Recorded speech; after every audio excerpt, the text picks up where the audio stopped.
Hello learners, welcome back to my YouTube channel and इस video में हम लोग डिस्कस करेंगे पार्ट 65 जो मैंने पीजीटी कॉमर्स के एमसीक्यूज़ की सीरीज स्टार्ट की हुई है।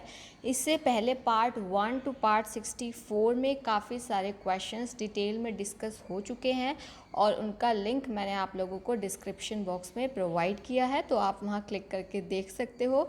काफ़ी सारे क्वेश्चंस डिस्कस हो चुके हैं इन डिटेल, तो आपको वो ज़रूर देखने चाहिए, आप लोगों के लिए काफ़ी ज़्यादा यूज़फुल है। इसके अलावा पीजीटी कॉमर्स के इम्पॉर्टेंट टॉपिक्स की मैंने जो है एक प्लेलिस्ट बनाई हुई है, उसमें काफ़ी सारे अप्रॉक्सीमेटली 100 टॉपिक्स डिस्कस हो चुके हैं और भी होंगे। ओके, वो भी आप लोगों के लिए बहुत इंपॉर्टेंट है क्योंकि हमें एमसीक्यू की भी प्रैक्टिस करनी है, प्लस आपको डिटेल में भी पता होना चाहिए। ठीक है, तो अगर अभी तक आप लोगों ने इस यूट्यूब चैनल को सब्सक्राइब नहीं किया है देन डू सब्सक्राइब और बेल आइकन प्रेस कर देना ताकि आपको अपकमिंग वीडियोस की जो है टाइमली नोटिफिकेशन मिल सके। ओके, तो हम स्टार्ट करते हैं। फर्स्ट क्वेश्चन है the human side of enterprise book was given by. देखो, आपको ना एक तो आपके क्वेश्चन आते हैं जो आपको मटेरियल को समझ के करने होते हैं, एक होते हैं आपके लर्न करने वाली चीज़ें। कॉमर्स में आपको काफ़ी सारी बुक्स मिलेंगी, डेफिनेशंस मिलेंगी, आपके पीजीटी कॉमर्स में पूछा जाता है कि ये वाली बुक किसने दी है, ठीक है, या ये वाली डेफिनेशन किसने दी है। तो आपको जैसे जैसे नई नई चीज़ें पता चलती हैं तो आपको उसको अपने नोट्स में ज़रूर ऐड करना है, ये आप लोगों के लिए बहुत ज़्यादा ज़रूरी है। ठीक है, तो human side of enterprise book ये किसने दी है? फर्स्ट है डुगलस मैकग्रेगर ने, फिर है फ्रेड फिडलर ने, विक्टर एच ब्रूम ने, या फिर हेनरी फ्योल ने।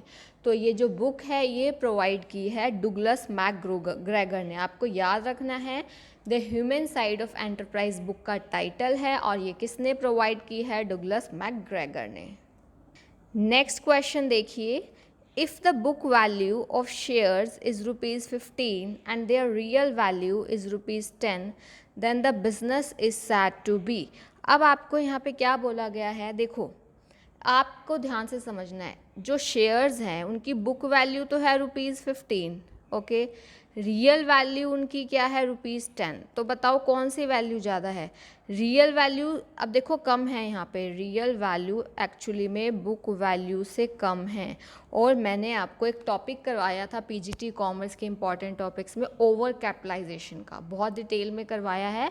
तो अगर आपने अभी तक वो टॉपिक नहीं किया है, आपको पीजीटी कॉमर्स के इंपॉर्टेंट टॉपिक्स की प्लेलिस्ट में मिल जाएगा। ठीक है, आपको मैंने उसमें बताया था कि जब रियल वैल्यू शेयर्स की कम है बुक वैल्यू से तो इसको हम लोग ओवर कैपिटलाइजेशन बोलते हैं। ठीक है, ध्यान रखना।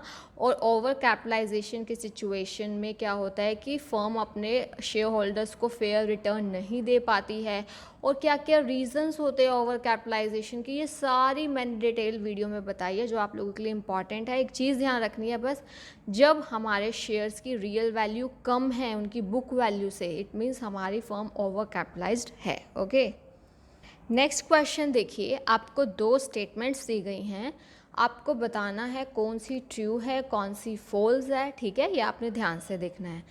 देखिए, फर्स्ट है balance of trade is a broad term, दूसरी है balance of payment is a narrow term. अब आप ध्यान से देखिए, आपने एक कॉन्सेप्ट पढ़ा होगा इंटरनेशनल बिजनेस में, एक होता है हमारा बैलेंस ऑफ पेमेंट, एक होता है बैलेंस ऑफ ट्रेड। तो आपको याद होगा जो बैलेंस ऑफ पेमेंट होता है वो हमारी एक ब्रॉड टर्म होती है, यानी कि बैलेंस ऑफ पेमेंट जिसको हम शॉर्ट में बीओपी भी बोलते हैं, वो एक वाइडर कॉन्सेप्ट होता है। और जबकि जो बैलेंस ऑफ ट्रेड है ये हमारा नैरो कॉन्सेप्ट है, क्योंकि आपको याद होगा बैलेंस ऑफ ट्रेड में सिर्फ इंपोर्ट एंड एक्सपोर्ट किसका आता है? ओनली गुड्स का, फिजिकल गुड्स का, विजिबल गुड्स का। ठीक है, जबकि बैलेंस ऑफ पेमेंट में आपका गुड्स का तो आता ही आता है, इंपोर्ट एंड एक्सपोर्ट, उसमें क्या आता है? आपकी services, unilateral transfer, capital transactions. आपका ये काफ़ी इंपॉर्टेंट टॉपिक है बैलेंस ऑफ पेमेंट। ठीक है, इसके ऊपर भी मैं ज़रूर एक वीडियो डालूंगी, सारे इंपॉर्टेंट चीज़ें आपको बताऊंगी पॉइंट्स में। ठीक है, देखो क्या है, बैलेंस ऑफ पेमेंट एक टाइप का हमारा इकोनॉमिक ट्रांजैक्शंस की समरी दिखाता है हमारी, यानी यानी कि हमारी कंट्री की with rest of the world, ठीक है। उसमें करंट अकाउंट, कैपिटल अकाउंट, ये सारी चीज़ें आ जाती हैं और डिटेल में आपको पता होना चाहिए। अभी के लिए आप ये ध्यान रखिए, जो बैलेंस ऑफ ट्रेड है वो तो एक जस्ट पार्ट है आपका बैलेंस ऑफ पेमेंट का, तो ये अपोजिट दिया हुआ है। बैलेंस ऑफ पेमेंट तो हमारी एक ब्रॉड टर्म है, जबकि बैलेंस ऑफ ट्रेड एक नैरो टर्म है कंपैरिजन करें। So both the statements are false, तो हमारा आंसर क्या आएगा, फोर्थ वाला। ओके, नेक्स्ट है हमारा question, which of the following is not true about internal locus of control. आपको बताना है इसमें से कौन सा ट्रू नहीं है अबाउट किसके, इंटरनल लॉकस ऑफ कंट्रोल। देखो, जो लॉकस ऑफ कंट्रोल वर्ड है, पहले तो आपको उसका मीनिंग पता होना चाहिए, फिर उसको हम आगे फर्दर 2 पार्ट्स में डिवाइड करते हैं। एक होता है हमारा इंटरनल, एक होता है हमारा एक्सटर्नल। तो सबसे पहले अगर मैं बात करूँ लोकस ऑफ कंट्रोल की, तो लोकस ऑफ कंट्रोल का मीनिंग होता है कि जो भी आपकी लाइफ में हो रहा है, चाहे आपके फेलियर हो रहे हैं, चाहे वो सक्सेस हो रहे हैं, उसको लेके आप खुद को जिम्मेदार ठहराते हैं या किसी और पर्सन को। ये होता है आपका सोचने का नज़रिया। लोकस ऑफ कंट्रोल मतलब आप अपनी लाइफ के डिसीजंस जो हैं, जो हो रहा है आपकी लाइफ में, उस पर आप खुद का कंट्रोल मानते हैं या फिर दूसरे का। तो इसमें 2 टाइप हो गए, इंटरनल एंड एक्सटर्नल। अब हमसे पूछा गया है क्वेश्चन कि कौन सा ट्रू नहीं है about internal locus of control. तो पहले मैं आपको बता देती हूँ कि इंटरनल लोकस ऑफ कंट्रोल होता क्या है। इंटरनल का मतलब, देखो, इंटरनल यानी कि आप खुद अपने आप को रिस्पॉन्सिबल, आपका खुद का कंट्रोल है जो भी आपकी लाइफ में हो रहा है। आप दूसरों को ब्लेम नहीं करते हैं, आप खुद डिसीज़न, मतलब आपको ये चीज़ें पसंद आती है कि खुद का काम करना खुद, ठीक है। और जबकि जो एक्सटर्नल लोकस ऑफ कंट्रोल वाले लोग होते हैं वो अपना शिफ्ट करते हैं दूसरों पे, यानी कि उनको लगता है कि हमारे खुद की वजह से नहीं हो रहा, ये दूसरों की वजह से हो रहा है। एक्सटर्नल वर्ड है ना, बाहरी, ठीक है। अब हम देखते हैं कौन सा ट्रू नहीं है। फर्स्ट है, those who believe they control their destinies have been labelled internals. बिल्कुल, अभी मैंने आपको बताया इंटरनल्स वो लोग होते हैं जो ये मानते हैं कि उनकी जो भी डेस्टिनी, जो भी हो रहा है वो उसको कंट्रोल करेंगे, कर सकते हैं, वो होते हैं इंटरनल। ये तो ट्रू है, हमें नॉट ट्रू बताना है।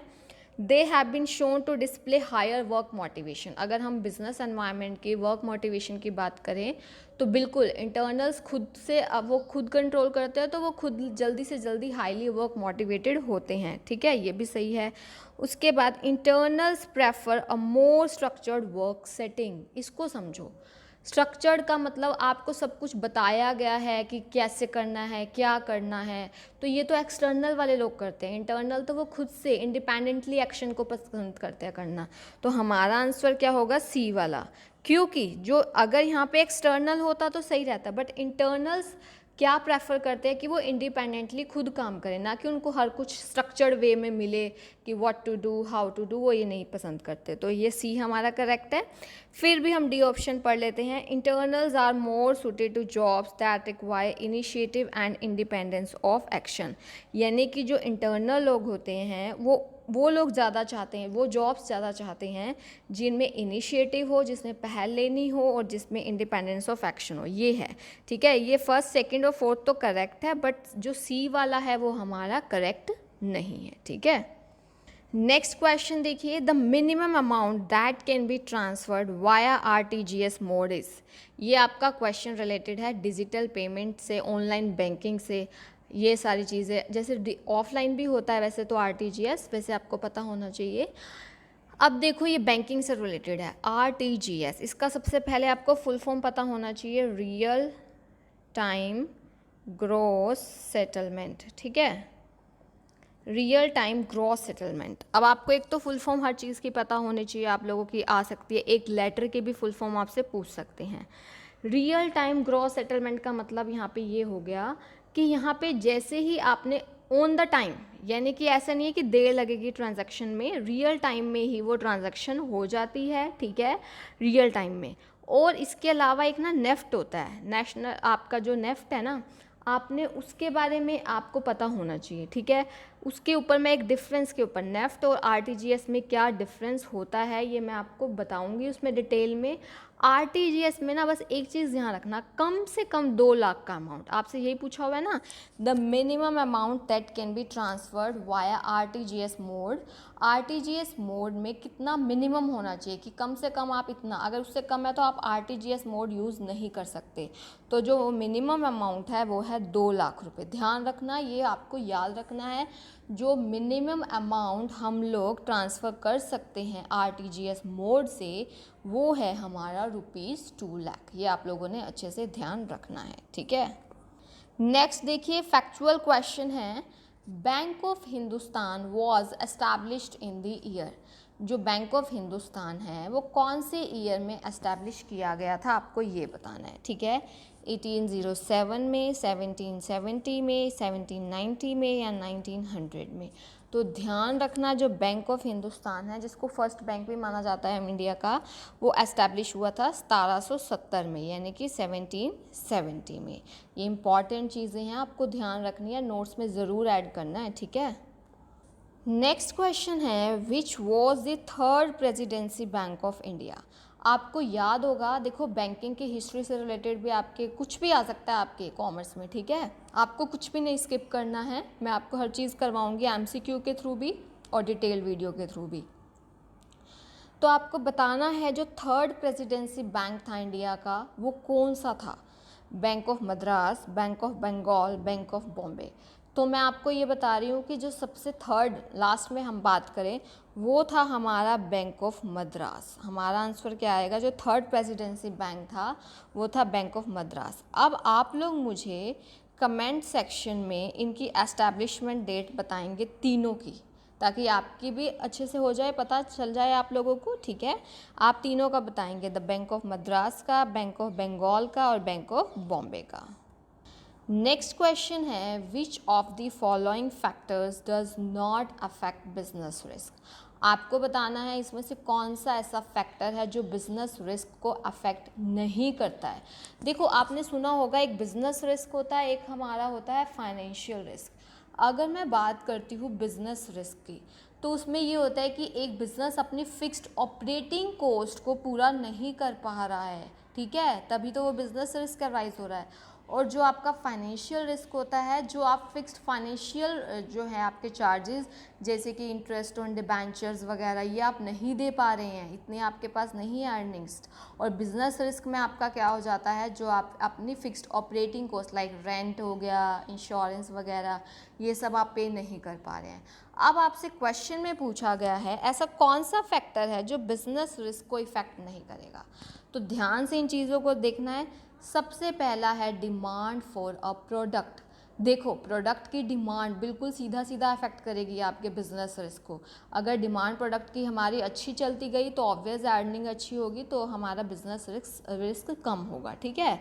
और साइज़ ऑफ द बिज़नेस, बिल्कुल ये भी एक फैक्टर है जो कि बिजनेस रिस्क को इफेक्ट करता है। फिर इंटेंसिटी ऑफ कंपटीशन, कितना कंपटीशन है आपका, जितना ज़्यादा कंपटीशन है आपका उतना ही ज़्यादा बिजनेस रिस्क होने के चांसेस है। फिर है कैपिटल स्ट्रक्चर। कैपिटल स्ट्रक्चर मतलब आप कितना डेट यूज़ करने वाले हो, कितना इक्विटी यूज़ करने वाले हो। तो यहाँ पे तो ये फाइनेंशियल रिस्क रिलेटेड हो गया ना, कि आप डेट का एलिमेंट कितना यूज़ करेंगे, आप इक्विटी का एलिमेंट कितना यूज़ करेंगे। ये तो हमारा क्या हो जाता है, ये हमारा हो जाता है फाइनेंशियल रिस्क रिलेटेड, ठीक है। तो आपके जो तीनों हैं ये तो बिजनेस रिस्क रिलेटेड हैं, जबकि लास्ट वाला हमारा बिजनेस रिस्क रिलेटेड नहीं है और वही आपसे पूछा गया है, तो हमारा आंसर कैपिटल स्ट्रक्चर हो जाएगा। नेक्स्ट देखिए, स्टैट से रिलेटेड क्वेश्चन है। मैं आप लोगों के लिए मिक्स्ड क्वेश्चन इसलिए लाती हूँ क्योंकि एक तो आपका इंटरेस्ट बना रहता है क्वेश्चंस में, और आपको पता चलता है कि आपको कौन से सब्जेक्ट पे ज़्यादा अब आपको फोकस करना है। जहाँ पे आपको जिस सब्जेक्ट के जिस यूनिट के आपको क्वेश्चन नहीं आ रहे हैं, इसका मतलब वहाँ पे आपको ज़्यादा फोकस करने की ज़रूरत है। तभी मैं एक वीडियो में मिक्स्ड क्वेश्चन लाती हूँ, तो आपको पहले वाली वीडियोस आप लोगों के लिए काफ़ी ज़्यादा बेनिफिशियल है, ठीक है। देखिए, standard deviation remains unaffected due to a change of origin. First statement ये है। दूसरी ये है कि standard deviation is affected due to change of scale. देखो ये आपका स्टैंडर्ड डेविएशन एक बहुत ही इंपॉर्टेंट टॉपिक है आपका स्टैट्स का, और उसकी जो प्रॉपर्टीज़ हैं, देखो दो वर्ड हैं, एक है चेंज ऑफ स्केल और एक चेंज ऑफ ओरिजिन। इसका पहले आपको मीनिंग बताती हूँ।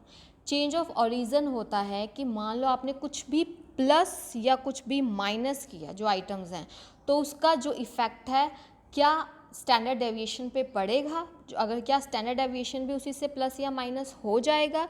एक ये है जो आपका क्या है अनअफेक्टेड बोला है कि स्टैंडर्ड डेविएशन अनअफेक्टेड रहता है, और ये बिल्कुल सही है। ध्यान रखना standard deviation is independent. Independent का मतलब आप कुछ भी प्लस करो आइटम्स में, कुछ भी माइनस करो, स्टैंडर्ड डेविएशन पे इसका कोई भी इम्पैक्ट नहीं पड़ेगा। इंडिपेंडेंट तभी होगा ना, चेंज ऑफ ओरिजिन का स्टेटमेंट सही है बिल्कुल। सेकंड देखो, standard deviation is affected due to change of scale. अब क्या बोला है आपको कि स्टैंडर्ड डेविएशन का इफेक्ट पड़ता है, स्टैंडर्ड डेविएशन पर इफेक्ट पड़ता है चेंज ऑफ स्केल का। अब चेंज ऑफ स्केल का मतलब कुछ भी आप मल्टीप्लाई कर रहे हो और कुछ भी आप डिवाइड कर रहे हो। क्या कर रहे हो, कुछ भी आप मल्टीप्लाई कर रहे हो, कुछ भी आप डिवाइड कर रहे हो उस चीज़ का, ठीक है। तो अब ध्यान रखना पड़ता है फ़र्क, स्टैंडर्ड डेविएशन पे इफेक्ट पड़ता है। कुछ भी आप मल्टीप्लाई करेंगे और कुछ भी आप डिवाइड करेंगे तो स्टैंडर्ड डेविएशन पे भी उस चीज़ का फ़र्क पड़ेगा। अगर आप आइटम्स में कुछ भी मल्टीप्लाई करेंगे, कुछ भी डिवाइड करेंगे तो इसका फ़र्क पड़ेगा, ठीक है। सो फर्स्ट और सेकंड दोनों स्टेटमेंट ट्रू हैं और आपको ये प्रॉपर्टीज साथ के साथ ज़रूर लर्न होनी चाहिए।